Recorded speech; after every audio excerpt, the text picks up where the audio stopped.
श्रीरामचन्द्रं शरणं प्रपद्ये श्रीरामदूतं शरणं प्रपद्ये। श्रीराम जय जय राम।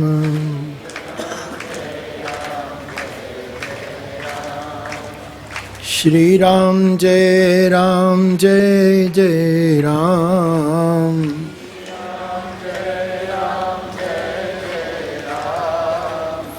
श्रीराम जय जय राम।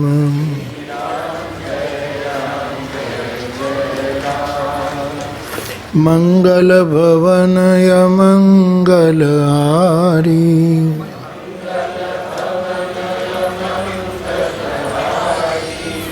द्रवभु सुदशरथ अजिर बिहारी।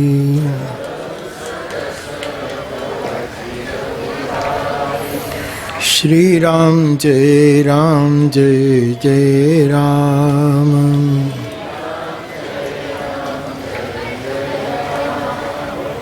जय जय हनुमान गोसाई।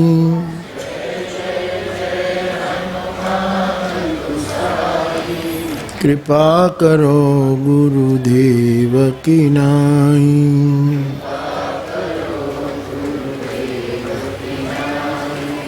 श्रीराम जय जय राम।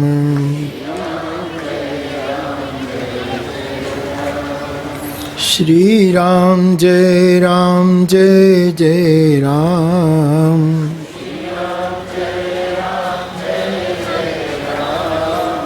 श्रीराम जय जय राम।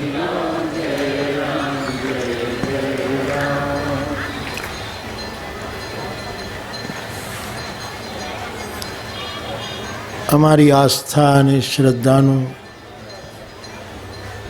બહુ જ ચેતનાથી ભરેલું આ સ્થાન ધ્યાન સ્વામી બાપાની ચેતન સમાધિ, એને પ્રણામ કરીને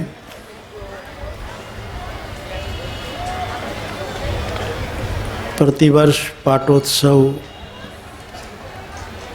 ઉજવાય છે।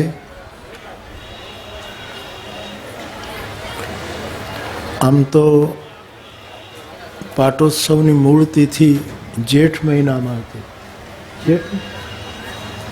જેઠ મહિના, અને એ વખતે અમે તલગાજરડાથી પદયાત્રા કરીને અહીંયા આવતા। પછી 3 દિવસનો એ પાટોત્સવ ઉજવાય, પણ ભયંકર ગરમી, એમાં આવવું અને સ્વાભાવિક મારે આવવાનું થાય એટલે આદર રાખતા ઘણા ભાઈ બહેનો પછી એમાં જોડાવા માંડ્યા। આમ તો અમે 2-3 જણા જ આવવાનું ગોઠવતા હોઈએ, હું ભીખારામ કાકા ને 2-3 જણા, પણ પછી લોકો ભેગા થતા ગયા। બહુ જ ગરમી હોય, પછી એમ થયું કે ભાઈ પાટોત્સવની તિથિ ફેરવી શકાય? આમ તો ફેરવાય નહીં, પણ મેં એમ કહ્યું કે દાદા તો આપણા છે, છોકરા દુઃખી થાય એને ગમે નહીં, અને આપણે તિથિ ફેરવી નાખીએ, અને તેથી ઠંડી ઋતુ બધાને અનુકૂળ પડે એવી આ તિથિ અમે ઊભી કરી છે। અમારે અમરદાસજી બાપુ એમ કહેતા કે આપણા સાધુમાં સમાધિ અપાયા પછી ગમે ત્યાં સમાધિ આપી દે આંગણામાં, પછી સાધુને કંઈ સગવડ થાય અને મકાન બનાવવાનું આવે અને એમાં સમાધિ એવી રીતે હોય કે જે નડે તો નહીં પણ એક સારો પ્લાન ન બની શકે, એટલે અમરદાસ બાપુ એવું કહેતા કે આપણે સમાધિએ જઈ અને માળામાં પૂછવું, માળા પકડીને કે એમાં બેકી આવે તો સમાધિ હા પાડે છે કે ફેરવી નાખો, ને એક સંખ્યા આવે તો ના પાડે.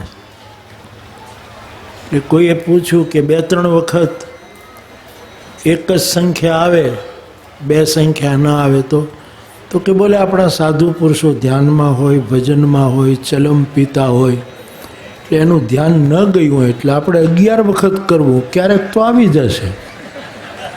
એટલે સાધુએ હંમેશા પ્રેક્ટિકલ રહેવું.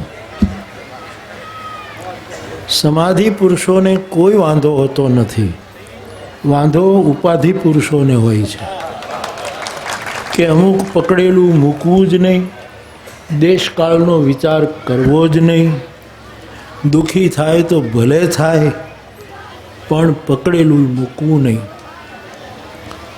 એ વિચારધારા મને પણ સ્વાભાવિક ન ફાવે. એટલે હું હંમેશા કહ્યા કરું કે પરંપરા પ્રવાહી હોવી જોઈએ.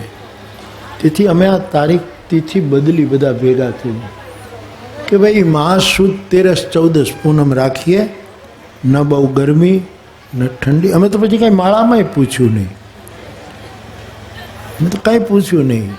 અમારા માયલામાં આવ્યું એ બાપો હાથ પાડી દે, એનો અમને ભરોસો. બાપને છોકરા ઉપર ભરોસો હોવો જોઈએ, છોકરો હાથ પાડી દે, અને છોકરાને બાપ ઉપર ભરોસો હોવો જોઈએ કે મારો બાપ હાથ પાડી દે. એના પારિવારિક જીવનમાં વાંધો ન આવે. એમ ગુરુને શિષ્ય ઉપર ભરોસો હોય કે મારો શિષ્ય ના બોલે જ નહીં, અને શિષ્યને સદગુરુ ઉપર ભરોસો હોય કે મારો ગુરુ મારી વાતને બરાબર સમજશે, એના અધ્યાત્મને વાંધો નથી આવતો. ટૂંકમાં આ તિથિઓ ઘણા વખતથી પસંદ થઈ. અમારા બ્રાહ્મણો પણ સરળ બહુ, અને બહુ જ લગભગ હું કહું એમ તરત જ હા પાડે. અને એને મેં કહી દીધેલું કે આમ શાસ્ત્રનો ક્યાંક ભંગ થતો હોય ને કાંઈક વિધિ વિધાનમાં કાંઈક થતું હોય અને એના કાંઈક ખરાબ પરિણામો તમારા શાસ્ત્ર પ્રમાણે આવતા હોય તો એ સંકલ્પ કરીને હું લઈ લઈશ, તમને ક્યાંય વાંધો નહીં આવે એવું મનમાં સાચો સંકલ્પ કરો. એટલે પછી આ તિથિઓ નક્કી થઈ, ઉત્સવ ઉજવાતો રહ્યો.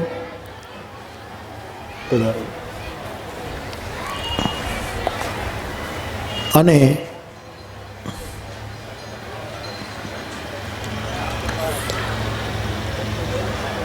સમૂહ લગ્નના આયોજનો થવા માંડ્યા.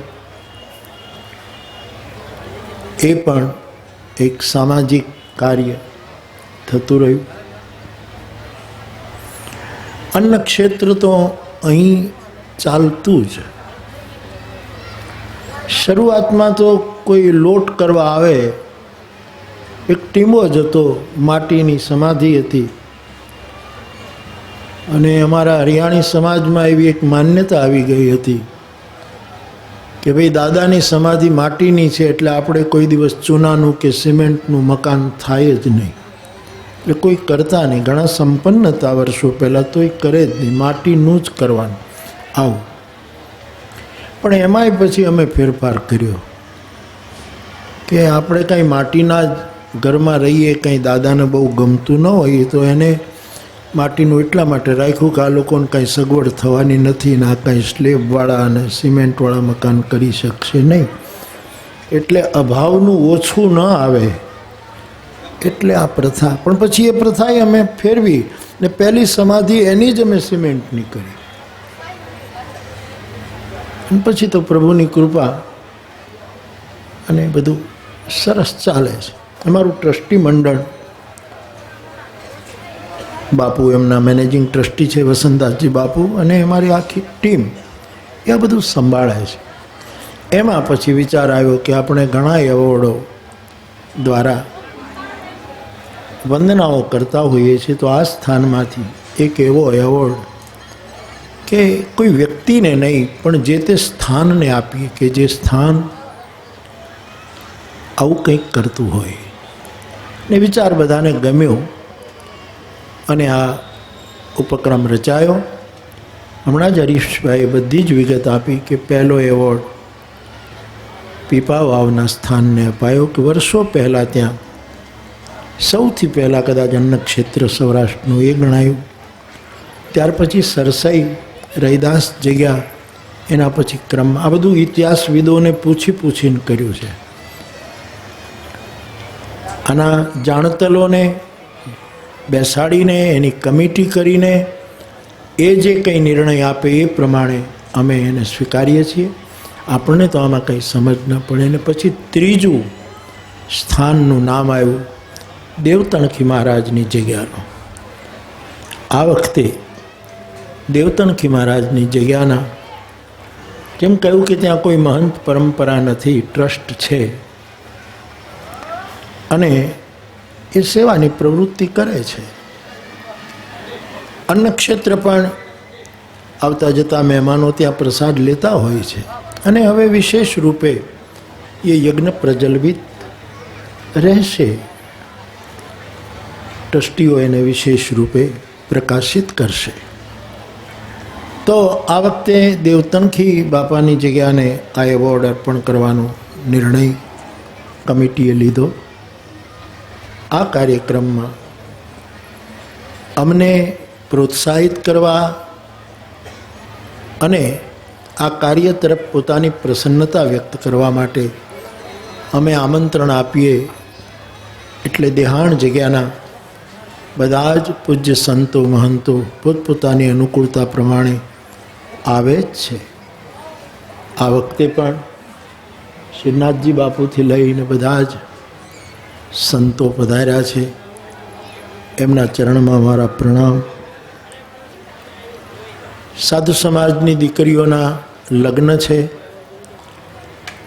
એ વરકન્યાને આ સમાધિ સ્થાનની નિશ્રામાં આપ સૌના આશીર્વાદ પ્રાપ્ત થાવ.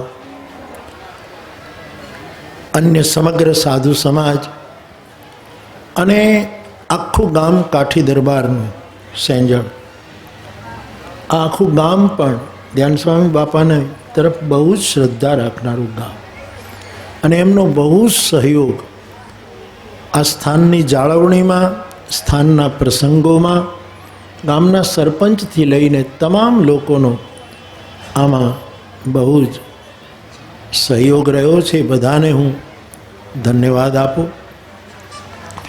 આમ તો મારી ટેવ પ્રમાણે, સ્વભાવ પ્રમાણે સેવા માટે કોઈ નિમિત્ત બને એનું કંઈ નામ લેવું ને એના વખાણ કરવા ને એવું મારા સ્વભાવમાં નથી. આખી દુનિયા જાણે છે.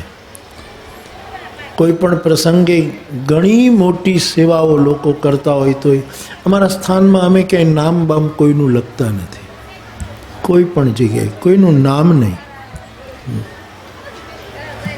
પણ કોઈક તો આવે ને, કોઈના દ્વારા જ થતું હોય ને કંઈ. આમ બધું કંઈ આકાશમાંથી તો ઉતરતું નથી. કોઈને કોઈ સમાધિવાળો નિમિત્ત બનાવી દે. એ આમ ઈચ્છા થાય તો હું નામ બોલું, નહીં બોલું, પણ ઈચ્છા થાય છે એટલે કહું કે આ વખતે આ અમારો પ્રવીણ અને એનો પરિવાર 2-3 વર્ષથી મને કયા કરે કે ક્યારેક અમને સેંજળની સેવા આપો. એટલે આમ ઘણા ભાઈ બહેનો કહેતા હોય, એની કૃપાથી ઘણા સ્વાભાવિક આમ સેવા કરવા તત્પર હોય છે. એટલે આ વખતે મેં એમને કહ્યું કે સારું તમે, અને હું તો જુઓ 3 દિવસથી આવો હોય. મારે પોરબંદરની કથા એવા સમય આવી કે હું 3 દિવસ અહીંયા રહી પણ ન શક્યો. નહીંતર યજમાનને એમ થાય ને કે અમે 3 દિવસથી અહીંયા છીએ અને બાપુ તો હજી રાતે આવ્યા અને આમે કંઈ મળ્યા નહીં ને અત્યારે તો હમણાં નીકળી જશે. પણ એમની શ્રદ્ધા કે અમને હા પાડી એ બહુ છે સાહેબ. અને એમણે આ નિમિત્ત બનીને સેવા સ્વીકારી. છોકરો તો કાલે મને એમ કહેતો હતો કે સેંજળમાં કથાઓ કેટલી થઈ? 2 થઈ ને કે 3? બે થઈ, એક તો આ આંગણામાં થઈ લેલી, પછી બીજી કદાચ ત્યાંથી લંડનવાળા મનુભાઈ અને એ બધાના પહેલાંમાંથી. એ આમ એનો ટોન હું સમજી ગયો કે સેંગલમાં ત્રિસત્ય ન થાય. વિશાલ મને એવું કહેતો હતો. ટૂંકમાં અહીંની સેવા કરવા માટે એ સમાધિની જ કૃપાથી, હનુમંત કૃપાથી આપ સૌ તૈયાર હો છો. મારી પ્રસન્નતા વ્યક્ત કરું છું તમારા પરિવાર ઉપર અને બધા ઉપર. ધ્યાન સ્વામી બાપાનું અજવાળું વધારે ઉતરે અને એ પ્રકાશ આપણને પ્રસન્ન રાખે. મને એવું સમજાય કે ઘણા સ્થાન મહિમાવંત હોય છે. એ સ્થાનને લીધે વ્યક્તિ પૂજાય છે. વ્યક્તિમાં ઘણી વખત કાંઈ હોય પણ નહીં, પણ સ્થાનનો મહિમા હોય. જેમ કે કોઈ દેશમાં કોઈ રાષ્ટ્રપતિ નબળો આવી જાય, દુનિયાના ઘણા દેશોમાં, પણ રાષ્ટ્રપતિનું સ્થાન બહુ મોટું, એટલે ત્યાં જે બેસે એ મહામહિમ છે. ઘણી વખત ઘણા દેશોમાં આપણે જોઈએ કે રાષ્ટ્રપતિ એટલી ક્ષમતા ન પણ હોય છતાં સ્થાનને લીધે એનો મહિમા હોય. ઘણી જગ્યાએ વ્યક્તિ જ એટલી મહાન હોય એને લીધે સ્થાનનો મહિમા વધે છે. એ ખાખરાના ઝાડ નીચે બેસી જાય તો એ કલ્પતરુ થઈ જાય સાહેબ, કારણ કે વ્યક્તિ મહાન છે. નદીને કિનારે બેસે તો એ સેંજળ થઈ જાય. હાવજડા હેંજળ પીએ, એક જુદો પ્રવાસ શરૂ થાય. એટલે યા તો સ્થાનને લીધે વ્યક્તિ પૂજાતી હોય છે, અથવા તો વ્યક્તિના ભજન અને તપસ્યાને લીધે સ્થાન તપ્ત થતું હોય છે. પણ આ બે વસ્તુ પર્યાપ્ત નથી. એક ત્રીજી વસ્તુ, ઘણા સ્થાનનો પણ કંઈ બહુ પ્રભાવ ન હોય સાહેબ, અને વ્યક્તિમાં પણ કંઈ એવું અજવાળું આપણે ન જોતા હોઈએ, પણ એને ક્યાંકથી એવો મંત્ર ઉપાસના પ્રાપ્ત થઈ ગઈ હોય અને એ મંત્રની ઉપાસના કરે, તેથી એ વ્યક્તિ પણ પૂજ્ય બનવા માંડે છે અને સ્થાન પણ બળવત્તર બનવા માંડે. નહીંતર વ્યક્તિ અને સ્થાનમાં કંઈ નહોતું, પણ કોઈક એવો મંત્ર સાધ્યો. અને રામકથા તો કહે છે, મંત્ર પરમ લઘુ જાસુ બસ વિધિ હરિહર સુર સર્વ. મંત્ર બહુ જ લઘુ મંત્ર, જેને આપણે ત્યાં બીજ મંત્ર કહેવા પણ એક રિવાજ છે. બીજ એટલે કોઈ મંત્રની ઉપાસના પણ વ્યક્તિ અને સ્થાનનો મહિમા વધારી દેતી હોય છે. ક્યારેક કોઈની પાસે મંત્ર પણ નથી, એને કંઈ મંત્રની ખબર જ નથી, એને કંઈ સ્થાન કેવું છે કે કેમ છે એ ક્ષેત્રનો પણ એને વિચાર નથી, ને વ્યક્તિને પણ પોતાની ખબર નથી. પણ રોટલો ખવડાવતો હોય, બારણા ઉઘાડા રાખતો હોય, બે જ જણા ઘરમાં હોય પણ વાટ જોવે કે કોઈક અતીત અભ્યાગત આવે. હવે એને મંત્ર અને સાહેબ આ ત્રણ વસ્તુ મેં ગણાવી, એમાં મંત્ર આવડે અને આવડે, ન આવડે તો આ સમાજે કંઈ દુઃખી થવા જેવું નથી. અને કોઈની પાસેથી ખોટા મંત્રો લેવાય નહીં એવું મારું અંગત ભલામણ. ખોટા મંત્રો ન લેવા. કોઈ સદગુરુ બુદ્ધ પુરુષ મળી જાય અને એને મોજ આવે નહીં તમને મંત્ર આપી દે, એ પછી કાનમાં ન આપે, એ તમારા જીવમાં મંત્ર નાખી દે સાહેબ, કે તમે ક્યાંય આમ ચેન ન લઈ શકો એ મંત્ર વગર. તમે પડખા જ ફેરવ્યા કરો, તમને અહક થાય, એ મંત્ર વગર તમે ચેન ન મેળવી શકો એવું બને. રોમન કેથોલિક ની કદાચ હું પોરબંદરમાં મેં વાત કરી કે ક્યાં કરી કદાચ આપણે સાંભળ્યું છે, નહીંતર મને કહેવાનું મન થાય છે આ જગ્યાએ કે ચર્ચમાં રવિવારની એ બનેલી ઘટના છે. રવિવારની પ્રાર્થના પૂરી થાય છે અને બધા જ ઈસાઈ ભાઈ બહેનો પ્રાર્થના પૂરી કર્યા પછી બહાર નીકળે છે. એનો એક ધર્મગુરુ જ અંદર હતો, બાકી બધા બહાર નીકળી ગયા. એમાં ત્યાંનો બજાણીઓ, આપણે ત્યાં બજાણીયા વિચરતી જાતિનો માણસ, એનો એની રીતે બજાણીઓ જે ગુલાટો મારે, ખેલ કરે, દોર ઉપર ચાલે, રિંગમાંથી નીકળે, પાણા ઉછાળી ઉછાળીને છાતીના લાકડા ઉપર જ આવે, પાછળ હોય તો ત્યાં જ આવે. એ જે એની સહજ ખેલ કળા છે, એવો એક બજાણીઓ ચર્ચમાં જાય છે. ચર્ચ સાવ ખાલી છે, એને કોઈ મંત્ર નથી આવડતો, એને કશી ખબર નથી. આ ચર્ચ કેવી ભૂમિ છે એના વિશે પણ એને કોઈ જાણકારી નથી, અને પોતાનું કોઈ વ્યક્તિત્વ નથી સિવાય કે રોટી રળવા માટે આમ ગુલાટો મારવી, આ રીતે ગુજરાન ચલાવવું. પણ એ ચર્ચમાં જઈને ગુલાટો મારવા માંડ્યો, બેન્ચને ઠેકે, આમથી આમ જાય, આમથી આમ. 15 મિનિટ ત્યારે પેલો ધર્મગુરુ હતો, એણે આ જોયું અને એકદમ ગુસ્સામાં એ બહાર આવે કે ભાઈ આ તો અમારી ઈસાઈ પરંપરાના બધા નિયમો તૂટે, તું છે કોણ? અહીંયા પ્રાર્થના પૂરી થઈ ગઈ છે, હવે બીજે જ રવિવારે વાત આવે અને આમ હોય, કોઈ શિસ્ત નહીં. આ કોઈ ખેલનું મેદાન છે? બહુ ગુસ્સો કર્યો ધર્મગુરુએ. બધા શ્રાપ જેવા શબ્દો પણ વાપરવા માંડ્યો ધર્મગુરુ. તો પહેલો તો બિચારો સ્તબ્ધ થઈ ગયો. એને કીધું કે મને કંઈ મંત્ર આવડતો નથી, મને કોઈ સાધના આવડતી નથી, મને તો મારી કળા એ જ મારો મંત્ર, મને જે આવડે છે એ હું કરું છું. પણ પહેલો તો બહુ જ ગુસ્સે થયો.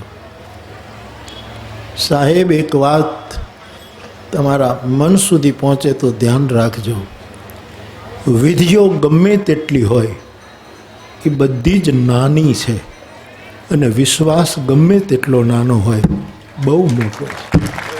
વિધિથી વિશ્વાસનું કાઠું બહુ ઊંચું હોય છે સાહેબ, અને આપણે વિશ્વાસની ઊંચાઈ મૂકી અને ક્યારેક વિધિના ઝાખરામાં ફરતા હોઈએ છીએ. પેલા એ કહ્યું મને વિધિની ખબર નથી. મને તો ઘણા પૂછે ને કે હરિનામ જપવાની વિધિ કઈ, તો હું જાહેરમાં કે કોઈ વિધિ નહીં, વિશ્વાસ જ જોઈએ બસ. ભોજલ કે ભરોસો જેને, ત્રિકમજી તારશે તેને. વિધિ હંમેશા ને ગમે તેટલી તંત્રની વિધિઓ, દુનિયાભરની કોઈ પણ વિધિઓ મારી દૃષ્ટિએ નાની જ છે, વિશ્વાસ જ મોટો છે. ભલે સ્વલ્પ હોય, એક જરાક વિશ્વાસ ત્રાયતે મહતો ભયાત, એમ ભગવદ્ ગીતાનું કહેવું છે. પેલો તો બિચારો કહે કે ગુરુદેવ, ધર્મગુરુ, મને કંઈ આવડતું નથી, હું શું કરું? પણ તોય પહેલો તો બહુ જ ગુસ્સે થયો અને શ્રાપિત વાક્યો બોલવા માંડ્યો. હવે એ વખતે આ તો આમ ચમત્કાર લાગે, આપણે ચમત્કારમાં નથી જવું, પણ એનો ભાવ પકડવો છે. એ વખતે મધર મેરી એટલે કે જીસસ ક્રાઇસ્ટની માં, એનું જે ચિત્ર હતું, આદમકદ ચિત્ર હતું, એમાંથી મધર મેરી બહાર નીકળે છે. હવે એમાંથી નીકળે ન નીકળે એમાં બહુ જતા નહીં, પણ આમાંથી સાર શું નીકળે એનું ધ્યાન રાખજો. મધર મેરી બહાર નીકળી, સ્ટેજ ઉપર આવી, નીચે ઉતરી, અને ઓલો બિચારો જે માર ખાઈ રહ્યો છે, શબ્દોના અપમાન સહન કરી રહ્યો છે, એ બજાણિયાને મધર મેરીએ પોતાના ખોળામાં ઈસુની જેમ લીધો, માથા ઉપર હાથ ફેરવ્યો, કાંઈ બોલી નહીં, પણ એક વાક્ય બોલી. એ પેલા બજાણિયાની સામે જોઈને ન બોલી, એને તો મમતાનો હાથ ફેરવે છે, પણ પેલા પાદરીની સામે જઈને મધર એટલું બોલી, મેં તને માફ કરી દીધો પાદરી, મેં તને માફ કરી દીધો છે. તને આટલા માટે અહીંયા નિયુક્ત નથી કર્યો કે મારા છોકરાઓ મારા ખોળાને ભૂલી જાય. એ મારા ખોળામાં આવતો હતો. આ બાળક માના ખોળામાં જાય તો આમ શિસ્તબદ્ધ જાય, લેફ્ટ રાઈટ, આમ શિસ્તબદ્ધ જાય, તાલબદ્ધ જાય, લયમાં જાય, કથક કરતો જાય, ભરતનાટ્યમ કરતો. અરે એ તો જેવા કપડાં હોય, ગંદો હોય, સાજો હોય, એને તો માનો ખોળો જ એનું લક્ષ્ય છે સાહેબ.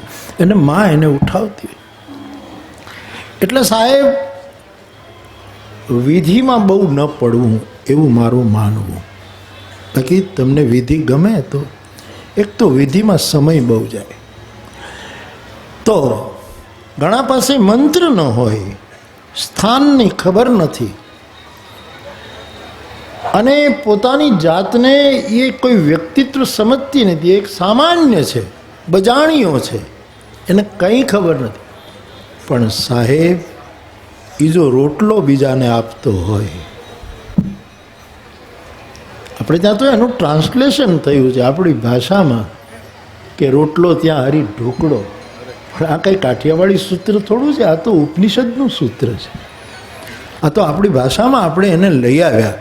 બાકી મૂળ તો ઉપનિષદમાં અન્નમ બ્રહ્મેતિ વ્યજાનાત આ સૂત્ર છે. આપણી દેહાણ જગ્યાઓ, આપણા અન્નક્ષેત્રો કોઈની થાળીમાં રોટલી કે રોટલો પીરસે, એ રોટલો કે રોટલી છે જ નહીં, એની થાળીમાં એ બ્રહ્મને પીરસે છે, એ પરમાત્માને પીરસે છે. પછી રોટલાના રૂપમાં હોય, શાકના રૂપમાં હોય, છાશના રૂપમાં હોય, એ આપે. સ્થાન, વ્યક્તિ અને મંત્ર ત્રણેયની ખબર ન હોય, પણ રોટલો જેને આંગણે હશે એ મહિમા નથી. પણ માનો રોટલોય નહીં હોય, ઘણી જગ્યાએ રોટલા નથી. ઘણા લોકો સમારંભો કરે પણ જમાડવાનું નહીં, અને જમાડવું નહીં એટલે ખોટા તર્કો કરે. આટલો બધો બગાડ થાય ને, આ બધી ગંદકી થાય ને, આ બધું ન ચાલે ને, આમ ન કરાય ને. આ પવનારની કથામાં સેવાગ્રામના એક ચીકણા ગાંધીવાદીએ મને પત્ર લખ્યો કે હમણાં તમે મને કાગળ વંચાવતા હતા એવું કે કથા બહુ સરસ ચાલે છે, રામચરિત્ર બરાબર છે, વિનોબાજી ઉપર આપનું દર્શન બરાબર છે, એમને બહુ જ આનંદ થાય છે, પરંતુ જે આ રસોડું ચાલે છે ને તે જરાય બરાબર નથી. કારણ કે એમાં બગાડ બહુ થાય છે. લોકો બધું અહીંયા આમ નાખે છે, તેમ નાખે છે, આમ છે. રોટલા ખવડાવવામાં ઓલો ક્યાં નાખે છે, આમ નથી ક્યાં નાખે, એ સાધુ જોતો જ નથી. એના પેટમાં જેટલું નાખે છે એટલું નાખે છે, એ જ જોવે છે. અને આવા આટલા મોટા વિશાળ અન્ન ક્ષેત્રો જ્યાં ચાલે છે કે કોઈ પણ આવ્યો એને ભોજન આપવામાં, એને પછી બહુ મોટા મંત્રની જરૂર નથી, એને કોઈ મોટા સ્થાનની જરૂર નથી, એને પોતાના વ્યક્તિત્વના નિખારની પણ જરૂર નથી. પરંતુ રોટલો પણ ન હોય, માની લો કે રોટલો, ઘણા લોકો, સંપન્ન લોકો જમાડતા નથી.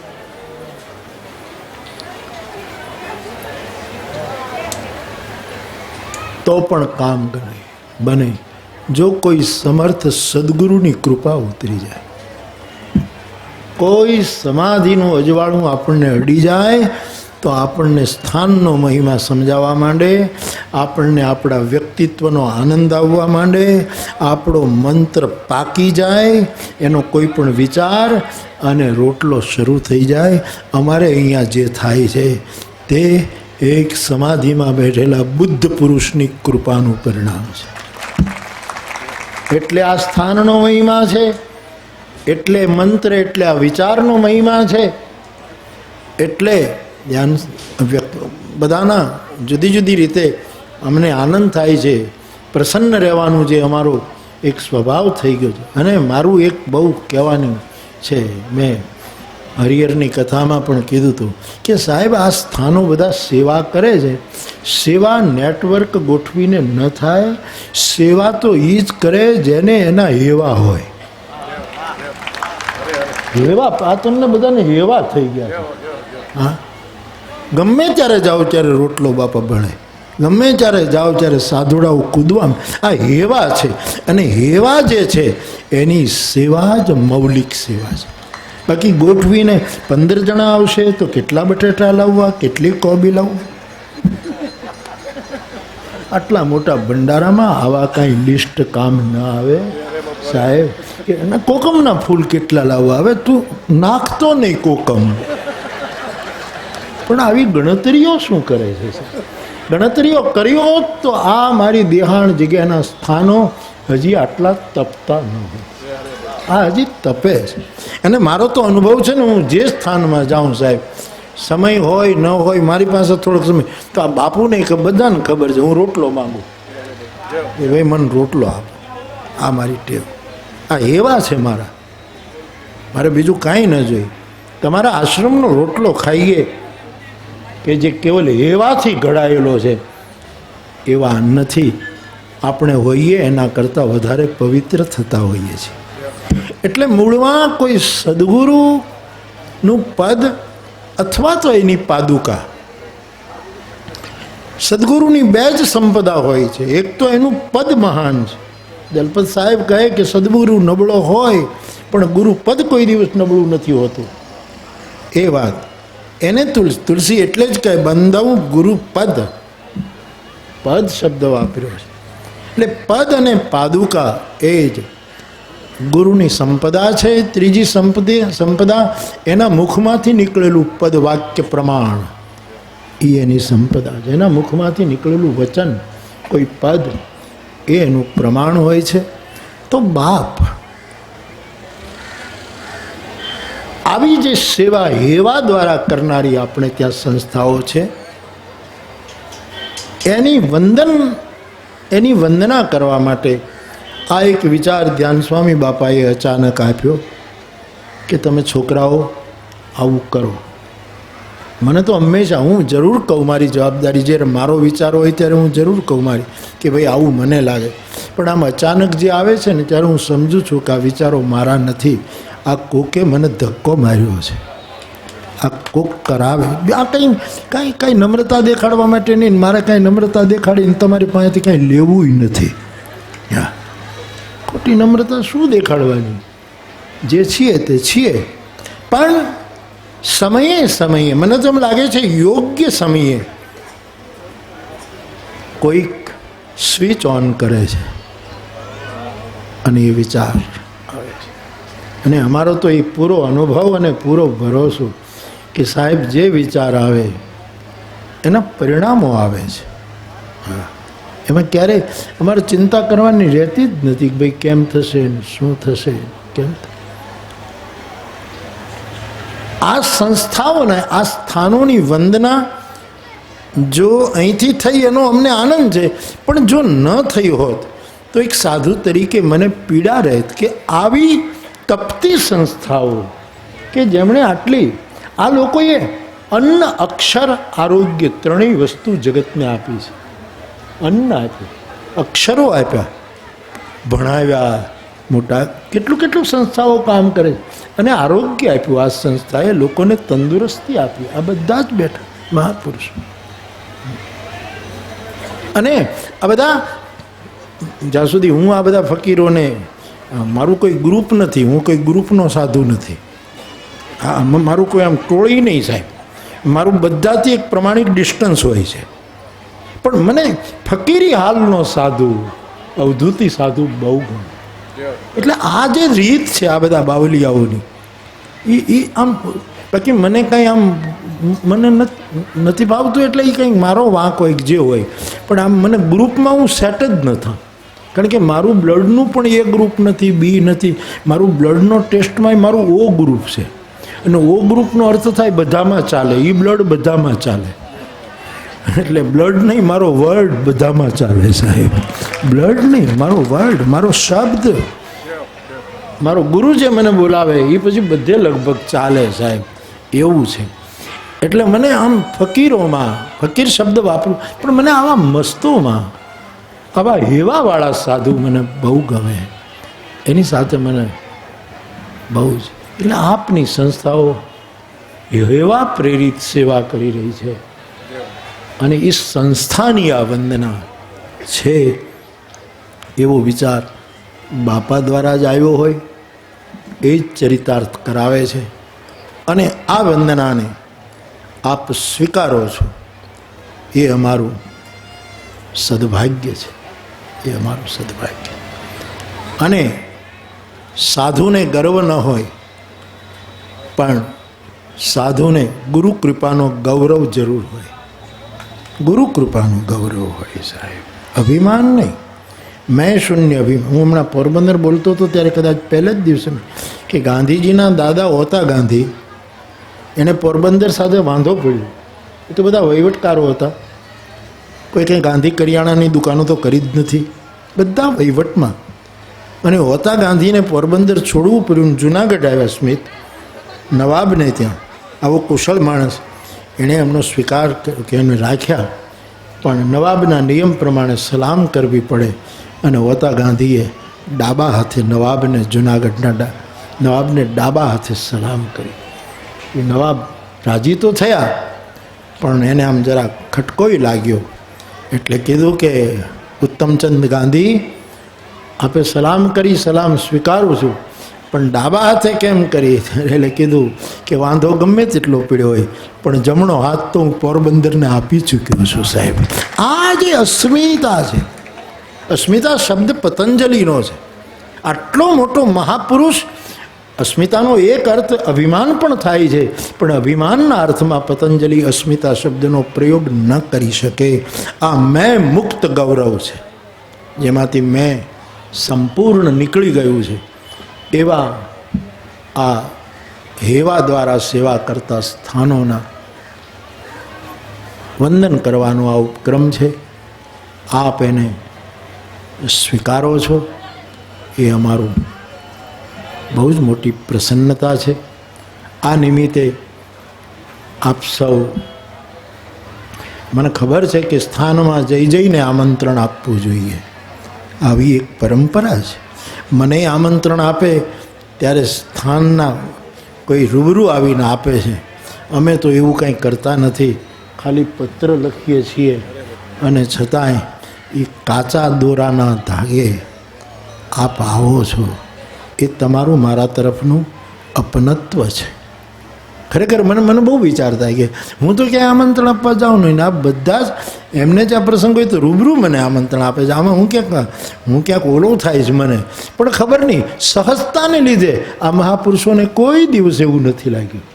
અને આપ એક કેવલ ટેલિફોનથી કે કેવલ એક પત્રથી અહીંયા આવો છો, એ બડે સ્નેહ લઘુન પર કરહી, મોટાઈનો મહિમા છે કે નાના ઉપર આવો.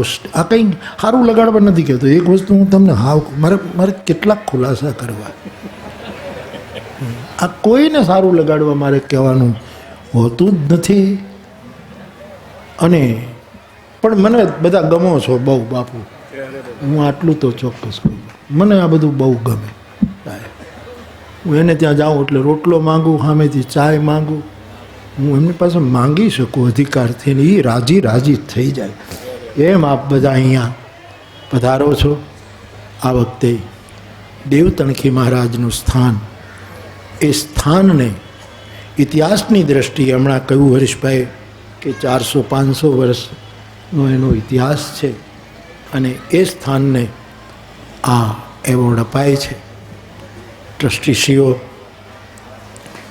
એને બહુ જતન કરી રહ્યા છે. બધા આવતા જતાને જમાડે છે. અને હું ઈચ્છું કે એ પ્રવાહ પહોળો બને,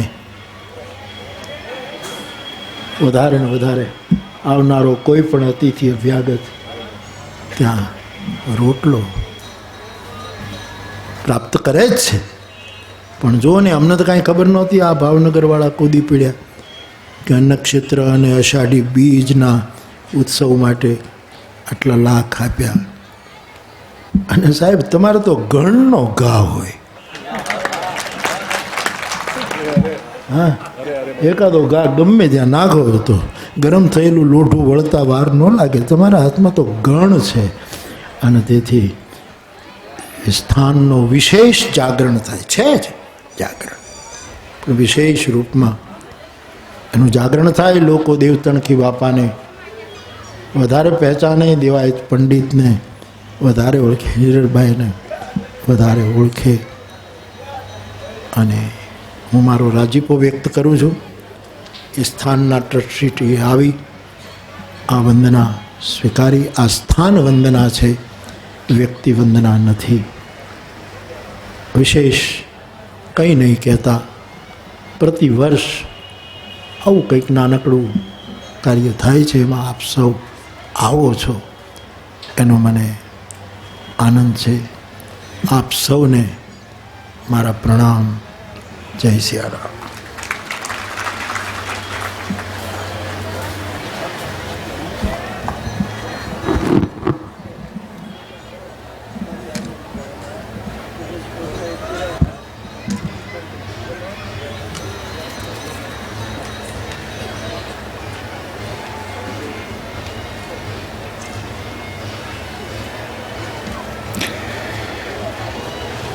પૂજ્ય અમૃતગીરી બાપુ કડવાસણની જાળીના મહંત શ્રી પધાર્યા છે.